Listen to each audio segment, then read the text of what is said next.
আজকে ঘুমিয়ে পড়লে চলবে না, সজাগ থাকতে হবে। আগামী দিনে যত কঠিন সংগ্রামী হোক, সেই সংগ্রামে আল্লাহর উপর ভরসা করে তোমাদের যুদ্ধে ময়দানে পাথরের মতো, ইস্পাতের মতো লৌহ কঠিন প্রত্যয় নিয়ে দাঁড়াতে হবে।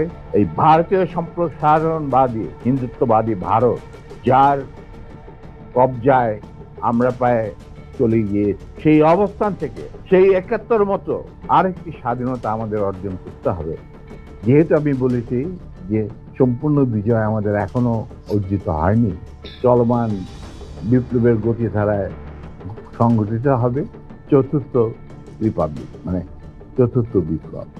আমি এবং আমার সাথী ভাইরা যারা এখনো বেঁচে আছে, যে অবস্থাতেই আছে, আমরা যদি আমাদের বর্তমান প্রজন্মের বিপ্লবীদের, ছাত্র জনতা, তাদের বিপ্লবী কাণ্ডে কোন রকম অবদান রাখতে পারি আমাদের নিজস্ব অভিজ্ঞতা, যোগাযোগ থেকে, তাহলে আমরা সেটা করতে প্রস্তুত।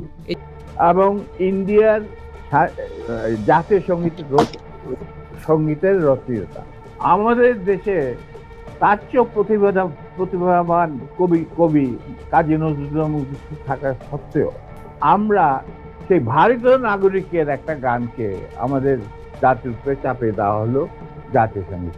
পৃথিবীর ইতিহাসে এমন কোন নজির আর দ্বিতীয়টা আছে বলে আমি মনে করি। নজরুল ইসলামকে আমরা জাতীয় কবি আখ্যা দিয়ে থাকি, তাহলে নজরুল ইসলামের গান কেন হলো না, বা অন্য কারো গান হতে পারতো?